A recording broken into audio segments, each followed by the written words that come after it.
किसी शख्स को अपने दिलो दिमाग से उतारना।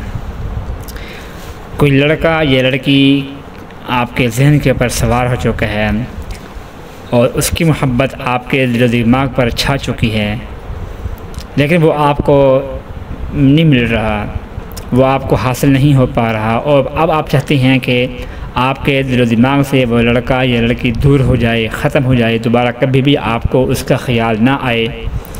मतलब कि आपने किसी से मोहब्बत की, लड़की है तो उसने लड़के से मोहब्बत की है, लड़का है तो उसने किसी लड़की से मोहब्बत की है और उससे निकाह करना चाहते थे, एक जायज़ ज़िंदगी गुजारना चाहते थे, लेकिन नाकाम हो गए।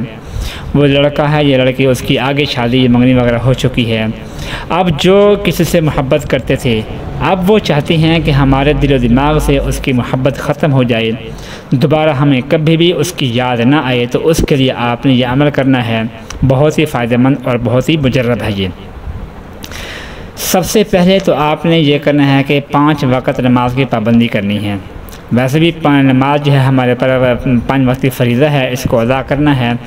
तो 5 वक़्त नमाज की पाबंदी करनी है। और फ़जर की नमाज के बाद आपने ये अमल करना है कि जब आप फ़जर की नमाज़ पढ़ लेंगे तो वहीं बैठकर आपने अव्वल आखिर 3 मरतबा दुरूद पाक पढ़ना है और दरमियान में सूरत तकासुर, कुरान पाक का आखिरी पारा, इसमें है अल्हाकुमुत तकासुर हत्ता ज़ुरतुमुल मक़ाबिर। इस पूरी सूरत को आपने पढ़ना है। सूरत नंबर है 102 और पारा नंबर है 30।